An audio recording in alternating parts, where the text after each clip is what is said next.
Pour la linéariser, on utilise l'approximation suivante, valable pour les petits angles exprimés en radians. Sinus θ est approximativement égal à θ. La courbe du sinus et sa tangente à l'origine sont en effet presque confondues au voisinage de 0.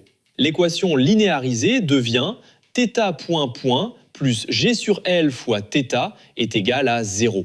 À partir d'ici, on entre davantage dans le programme de prépa. La résolution de ce type d'équation différentielle sera détaillée dans une prochaine vidéo.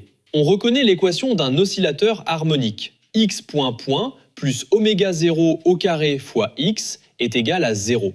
Par identification, oméga 0 au carré est égal à g sur L. Donc, oméga 0 est égal à la racine carrée de g sur L. À l'instant initial, θ est égal à θ0. Comme le pendule est lâché sans vitesse initiale, θ est égal à 0. La solution est donc θ de t est égal à θ0 fois cosinus de oméga 0 fois t. Le cosinus retrouve la même valeur lorsque son argument augmente de 2π. La période t0 vérifie donc oméga 0 fois t0 est égal à 2π. Ainsi, t0 est égal à 2π divisé par oméga 0.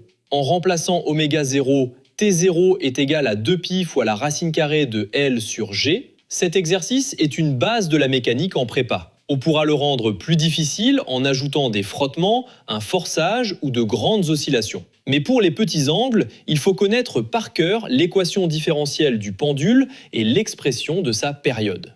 Maintenant, place au défi. Si on multiplie la longueur du pendule par 4, par combien sa période est-elle multipliée? Réponds directement à partir de la formule. Dis-nous en commentaire ce que tu as trouvé et explique-nous ton raisonnement.